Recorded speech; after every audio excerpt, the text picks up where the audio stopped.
We have live team coverage headed your way. Meteorologist Crystal Long is standing by with a look at what fire crews will be facing on the front lines today. But first, let's go out to Southern California to Troy Hayden, who is live in Pacific Palisades, one of the worst hit areas, with the latest. And Troy, behind you there, it's just unbelievable, the destruction. Oh, wait until I show you more of it, Tram. The good news is at this point, the winds have died down. They are calm this morning. That is, though, expected to change as the day goes on. All right, take a look at this. So this is a small neighborhood in Pacific Palisades. The Pacific Ocean is maybe 200 yards away. But as far as you look up there, every home is reduced to rubble. It's like this little place was wiped off the map, erased. And look, if you look more closely, you've got aluminum ladders here. You've got the back of a barbecue grill that survived. This little dolly here, this little dolly somehow survived, but all the rubber is burned off the wheels. And to show you how dynamic this fire is, all of this is cool to the touch. This burned like 2 days ago. Within the last half hour, we looked up, and a big, beautiful two-story home, can you imagine a home on the top of that bluff looking over the Pacific Ocean, just caught fire? And it has been burning without anybody trying to put it out for about the last half an hour, and it will burn to the ground. Now, we got here earlier this morning, took a walk around Pacific Palisades. Here's what we saw. When people say it looks like a bomb went off in Pacific Palisades, you can see what they're talking about here. I have covered a number of urban wildfires over the course of my career, and I don't know if I've ever seen devastation this complete. You can see everything that's not stone or metal has basically disintegrated, been incinerated by the heat of this fire. We walked around and got a look at a bit of the neighborhood earlier today. One thing we do see just outside of Pacific Palisades is this: a long line of cars, worried residents wanting to check on their homes, to get back into the Palisades to see if their homes are still standing, get past this area here. Unfortunately, for most of them, depending on where they live, the news is not going to be good. The Ralphs is gone, the Gelsons is gone, the library's gone. 2/3 of the town is gone, and every other home has been destroyed. And maybe the toughest thing you see here, residents who have been able to come back to their homes, and they're sifting through them trying to find anything they can, anything of value that may have survived these fires. One of the big dangers here in this devastated Palisades neighborhood, power lines. You can see this one is just dangling. And it's not just the lines themselves, it's the power poles. We're going to stay back a bit, but if you look closely at the bottom, you can see it's charged. They think possibly because it's so charred down there and burned, it has been weakened, and these poles could topple over.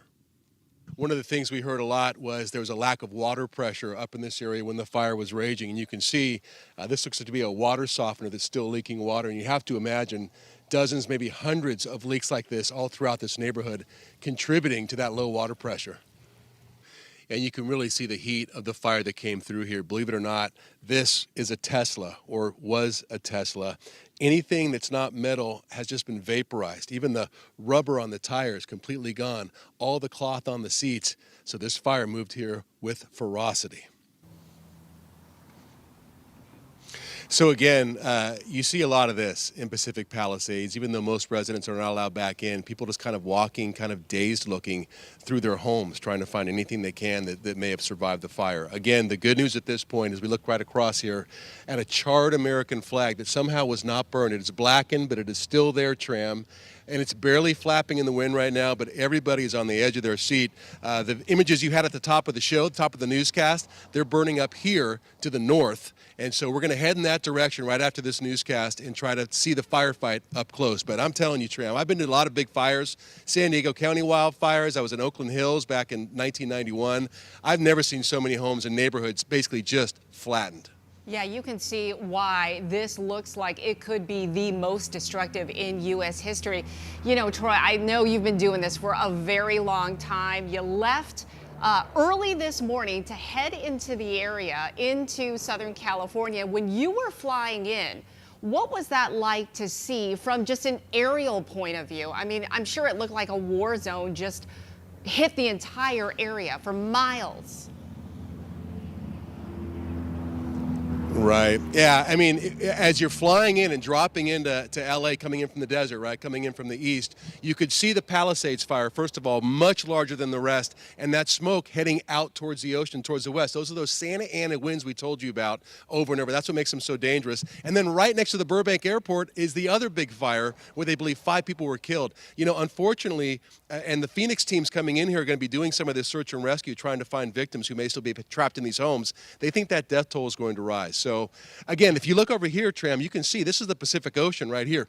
How often do you hear about fires in LA getting this close to the Pacific Ocean? They think that the fire came screaming down this hill right here behind us, and you can see the remains of a home up there, but came down the hill and then took this entire neighborhood out. But, you know, I mean, it's block after block after block. It's hard to even put into words, I'll be honest with you here. And the stunned people walking around kind of wondering what they do next. Oh, yeah. I mean, think about Pacific Palisades. You know this. Pacific Palisades is almost like the Paradise Valley of LA. Big, beautiful homes, you know, and they're just gone. Yeah. It's truly unbelievable. I mean, you're right. During my college years at UCLA, I would drive through that area, and it is one of the most ritziest places throughout Southern California.